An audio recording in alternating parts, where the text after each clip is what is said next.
Hello students, आज हम BA part second का सेकंड पेपर भारतीय राज्य व्यवस्था का टॉपिक लेंगे।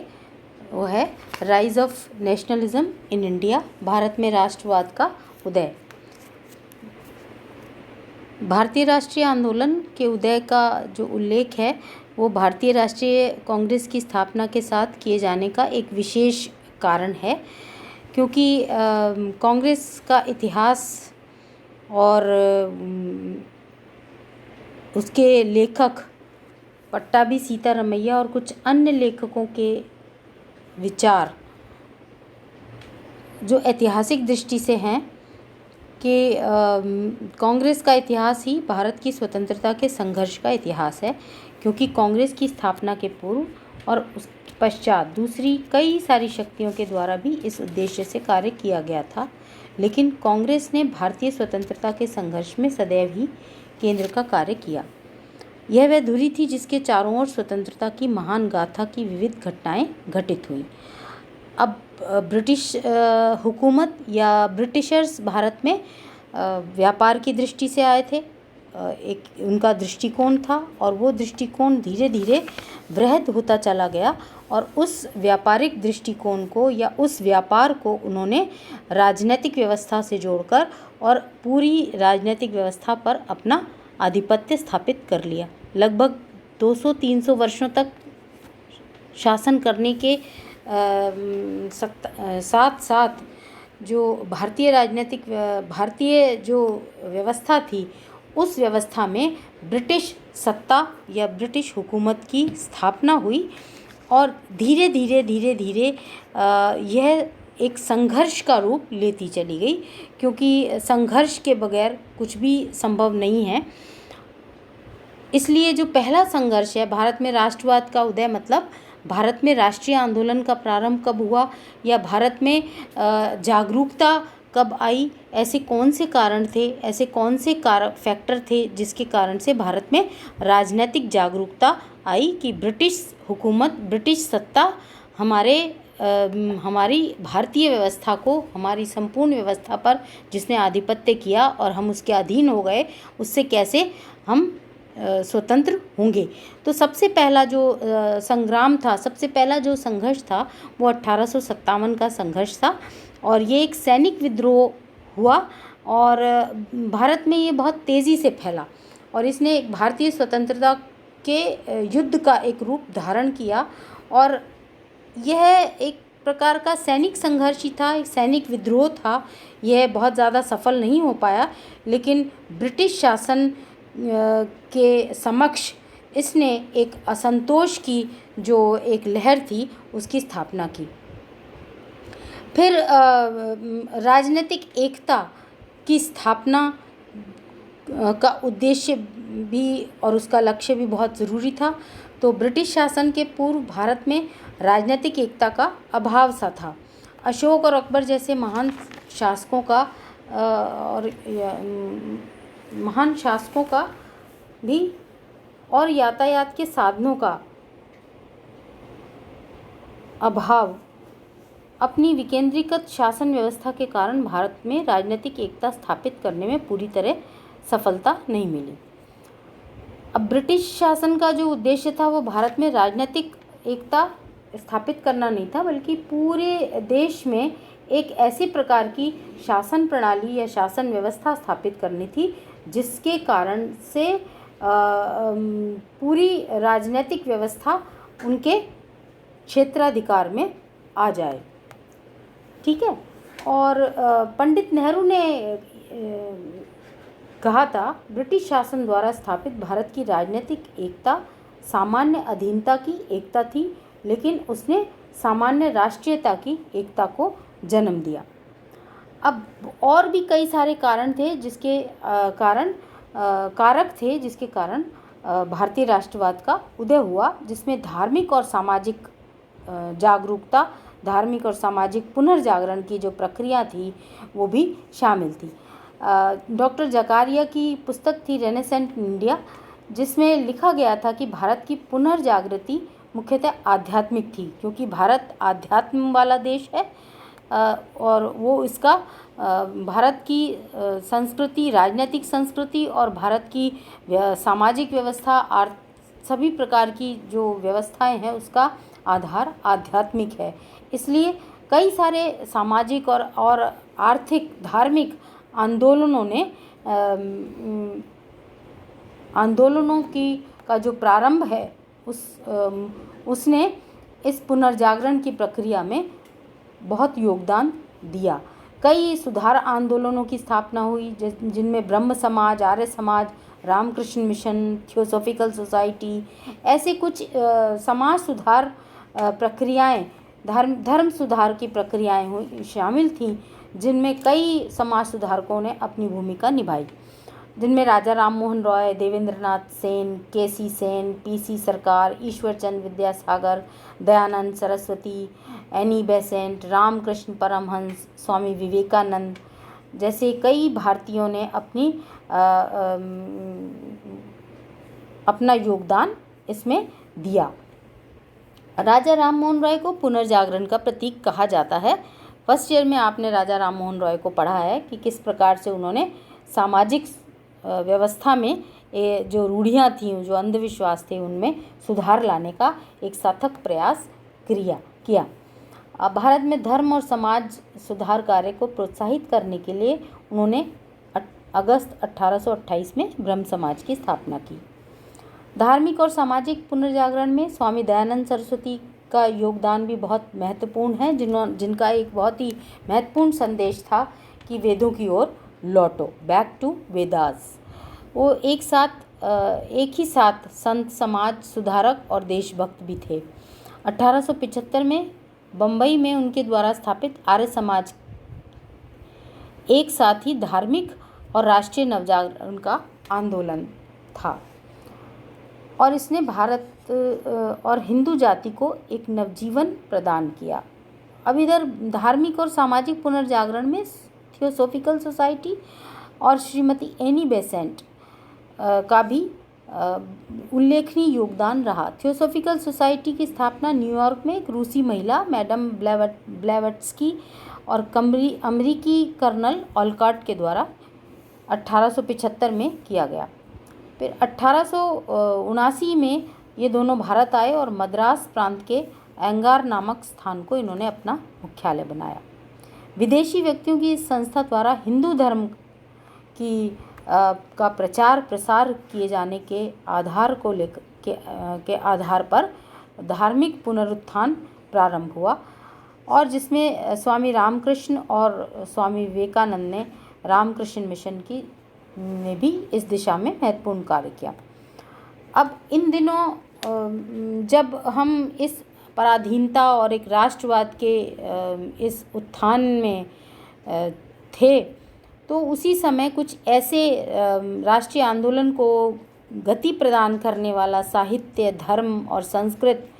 जैसे कई सारे विद्वानों ने अपने साहित्य और अपने रचनाओं के द्वारा राष्ट्रवाद को और भारत की संस्कृति और सभ्यता को प्राचीनतम बताते हुए अपने ग्रंथों के द्वारा, अपने साहित्य और लेखनी के द्वारा बहुत सारी चीज़ें लिखी, जिनमें sir William Jones, Max Muller, Jacobi, Colebrooke, Roth, AV. Keith, doctor Bhandarkar, Haraprasad Shastri जैसे कुछ भारतीय और यूरोपियन विचारक इसमें शामिल थे। अब ब्रिटिश सत्ता में जो पाश्चात्य संस्कृति थी या जो पाश्चात्य शिक्षा थी, उसकी स्थापना भी एक प्रकार से की जानी थी या की जा रही थी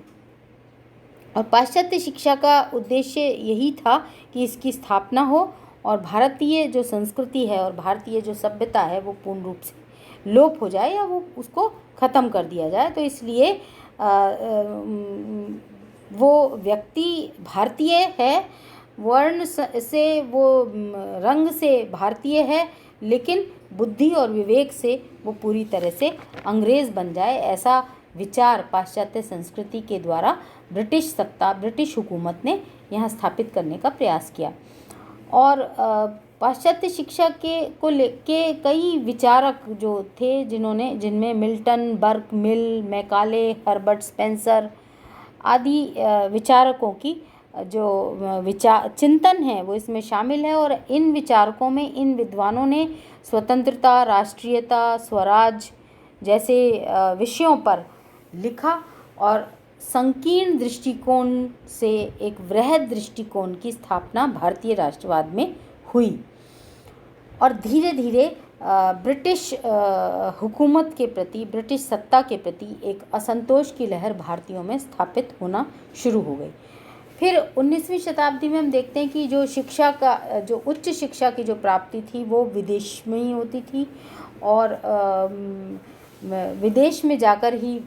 उच्च शिक्षा जो थी वो प्राप्त की जा सकती थी, और जिसके आधार पर बहुत सारे कुछ ऐसे विशेष वर्ग के लोगों ने, संभ्रांत वर्ग के लोग जो उच्च शिक्षा प्राप्त करने विदेश जा रहे थे या जा सकते थे, उन्होंने स्वतंत्रता, समानता, स्वराज, है ना, इस तरह के सिद्धांतों को पढ़ा, देखा, समझा और उनसे प्रभावित हुए और प्रजातांत्रिक विचारों को एक मूर्त रूप दिया जा सकता है, ऐसी उन्होंने कामना की। फिर इसी राष्ट्रवाद के उदय में एक और योगदान है, वो है भारतीय हमारे समाचार पत्रों का। क्योंकि जो मीडिया, आप देखते हैं कि मीडिया जो है, आज हम देखते हैं कि मीडिया के आधार पर ही बहुत सारा परिवर्तन आता है, बहुत सारी जागरूकता आती है और उसका स्वतंत्र होना बहुत ज़रूरी होता है। इसलिए पाश्चात्य शिक्षा के प्रभाव से देश में प्रेस का विकास हुआ, समाचार पत्रों का विकास हुआ, समाचार पत्रों की संख्या धीरे धीरे बढ़ना शुरू हो गई और ऐसे समाचार पत्र जिनमें संवाद कौमुदी, बॉम्बे समाचार, बंगदूत, है ना, अमृत बाजार पत्रिका, ट्रिब्यून, इन ऐसे कुछ प्रमुख समाचार पत्र थे जो एक देश में राष्ट्रवाद के उदय के लिए बहुत ही योगदान साबित सिद्ध हुए। और बंकिम चंद्र का आनंद मठ, वंदे मातरम की रचना जिन्होंने की, और बंगाल में क्रांतिकारी राष्ट्रवाद की स्थापना हुई। फिर भारतीय राष्ट्रीयता में कुछ ऐसे आर्थिक कारण भी आए जिनमें क्योंकि भारत में ईस्ट इंडिया कंपनी की स्थापना का जो उद्देश्य था वो भारत के साथ व्यापार करते हुए इस देश का आर्थिक शोषण भी करना था। और आर्थिक शोषण जैसे जैसे होना शुरू हुआ वैसे वैसे भारतीय जनता निर्धनता और गरीबी, भुखमरी का शिकार होती चली गई। सारे छोटे छोटे उद्योग धंधे नष्ट होते चले गए और जिससे जो कृषि जो हमारी थी, जो हमारी कृषि व्यवस्था थी, वो भी धीरे धीरे भूमि के दबाव के कारण बहुत सारी ख़त्म होती चली गई। और ब्रिटिश शासन का विरोध जो था वो विदेशी वस्तुओं के बहिष्कार के आधार पर होना शुरू हुआ। अब उस समय क्योंकि उच्च शिक्षा, आईसीएस की परीक्षा इंग्लैंड में हुआ करती थी और उच्च शिक्षा को अवेल करने के लिए केवल एक संभ्रांत वर्ग ही जा सकता था, क्योंकि वो एक खर्चीली और लंबी प्रक्रिया थी। इसलिए जब उच्च शिक्षा प्राप्त करने के बाद जब वो भारत वापस आते थे तो भारतीयों को उच्च पदों से अलग रखने की एक प्रवृत्ति जो थी वो ब्रिटिशर्स ने स्थापित की कि ये इस भारतीय जो है इन उच्च पदों पर स्वतंत्र रूप से काम नहीं कर सकते, प्रशासनिक सेवाओं में स्वतंत्र रूप से काम नहीं कर सकते और इस तरह की चीज़ें जो हैं वो भारतीयों में असंतोष की का जो व्याप धीरे धीरे हो रहा था या फैल रहा था। फिर भारतीयों में ये ब्रिटिश और भारतीयों के बीच ये एक रंग भेद की नीति के आधार पर जो ये कल्पना थी कि भारतीयों को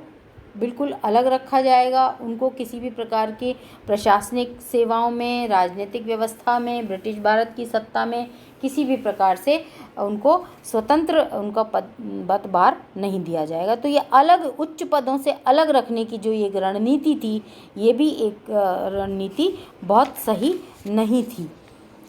और 1833 के अधिनियम में ये कहा गया था कि जो सरकारी नीतियां हैं, सरकारी नौकरियां हैं जिनमें प्रवेश योग्यता के आधार पर ही दिया जाएगा, और उसमें भारतीयों को धर्म, जन्म स्थान या रंग के आधार पर कोई इनमें कोई बाधा नहीं आएगी। लेकिन फिर भी इस तरह के बाध्यकारी तत्व ब्रिटिश सत्ता ने इसमें रखे और पहले प्रवेश की प्रक्रिया 21 वर्ष थी, परंतु और अंग्रेज़ी माध्यम था। लेकिन धीरे धीरे इसमें,